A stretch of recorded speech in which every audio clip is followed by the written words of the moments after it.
Hi, today's question has 3 answers, and the third answer is a secret that will ensure you're making a lot more money than the average author on Amazon.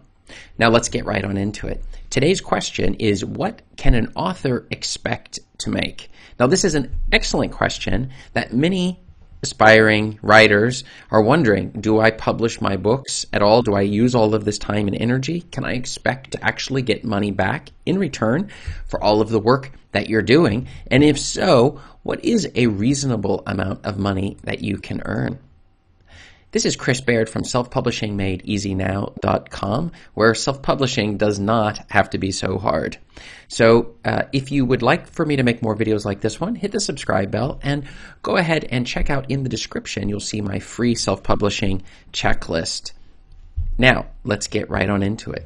When I first started, I actually wasn't even that concerned about making money. I thought the idea of making any money would be interesting and fun. It was a way to maybe starting with an online business of some sort. I didn't know what was a reasonable amount of money to make. And so when I first got going, I started, I would just be happy if I could get a sale a day, for example, when I released my first book. Now, I was making almost no sales a day, even though there were a number of things I was doing right that I didn't fully realize it, when I started off, only to find out later that my results, which were terrible when I first got started, over time, I began to understand I had been breaking some key rules to making money on Amazon. And so by fixing those, I was also able to ensure that I was making a lot more money than the average author on Amazon. So let's get right on into the answers then, shall we?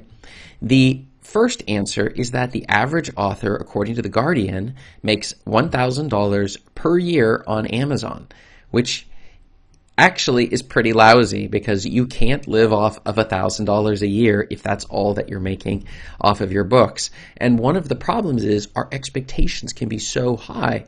We see all of these authors, as we see in number 2, all of the attention goes to these insanely successful authors who put their books on Amazon and then are selling millions of copies.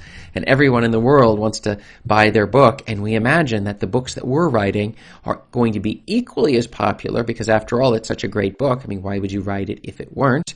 And then comes the surprise, which is the average authors only making about $1,000 a year off of Amazon. And the reason we mention Amazon and not another store like Barnes & Noble or something like that is because this is where the majority of book sales are happening. This is where people have their credit cards out. We're definitely going to be targeting Amazon with our sales. But let's get to our secret answer of the day, which is answer number 3, and that is that the reason these authors are only making $1,000 a month and no more on average is because they are not following the winning strategies for self-publishing.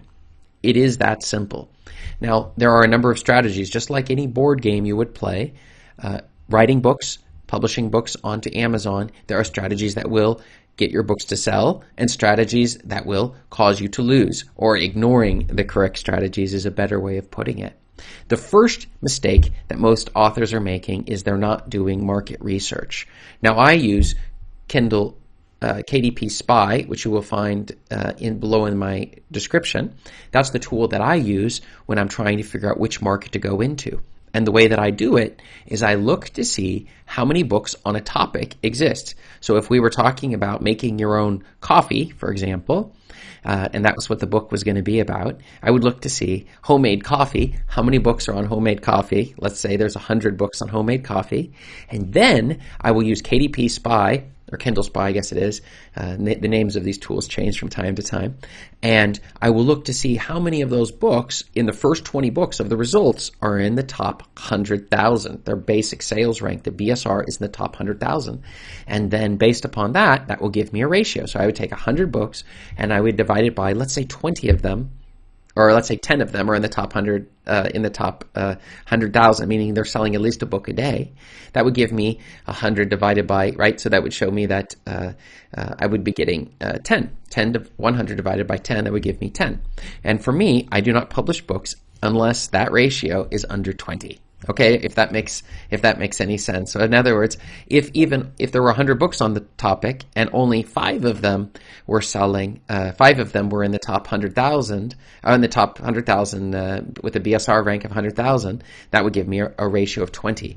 And by staying underneath that, I am certain that I'm going to be targeting a market that already exists with people who wish to pay money to buy books on these very topics, and that the other issue that a lot of people overlook on this one is that they're selling, but there aren't very many books, meaning there's a shortage of supply on this exact keyword. And that is the key, my friends, to figuring out where you should be, what types of books you should be writing in the first place. We do not write a book or create a product, for that matter, without knowing first that there's going to be a market that is hungry for that product.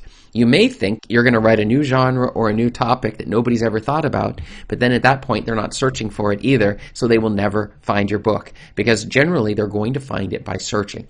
If you make this single mistake, it's going to be insanely difficult for you to sell your book. That is, you're selling books where there is either too many books in that market already, so nobody's going to find your book, or there's too few people buying books in that market, so it's a losing market. So your market research is the most important point. The next thing is your cover. You may be thinking the contents of your book should matter, but it actually is almost the least important. Your cover is the next one. Below in the description, you can see I use Fiverr. And for $20, you can get a fantastic cover done. I use the cover designer artist. You'll see in the description my link for that. The next is your description itself. Actually, the title comes next normally.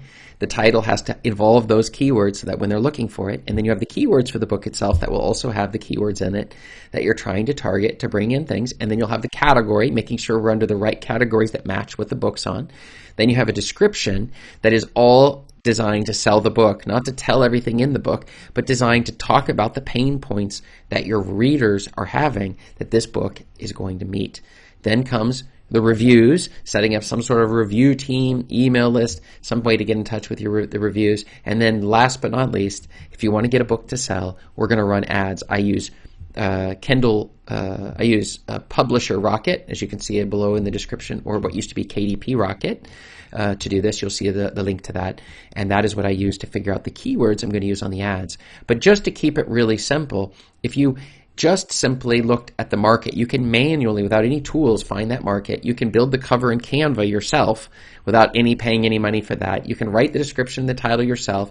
You can go even without reviews, and you can run ads against it, and you will probably still see sales, assuming you're in the right market and you chose a cover that looks like some of the other covers that are within that market. And this is the secret, my friends, to making more than $1,000 a year. In fact, making a lot more than $1,000 a year. I think one of my friends was making in 1 month $40,000 he made in December on his books off of Amazon. It was unbelievable.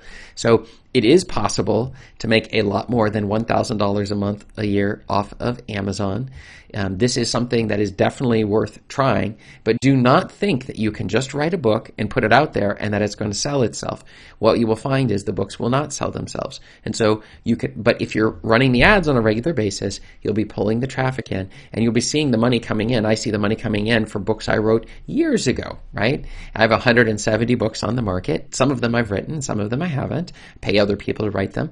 But in general, by using these exact strategies, now there's a lot more strategies, but here at selfpublishingmadeeasynow.com, we're trying to keep it as simple as possible.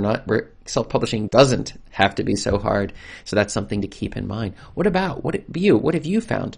How much money have you managed to make off of Amazon on a yearly basis? Have you been able to beat the $1,000 a year average? Or maybe you're a little better, or maybe a little bit worse. Did you find that by following these strategies, it helped improve it? Go ahead and tell me below in the comments. And also, look right above me here, and you will see a link to another video just like this one that answers your self-publishing questions. Thanks.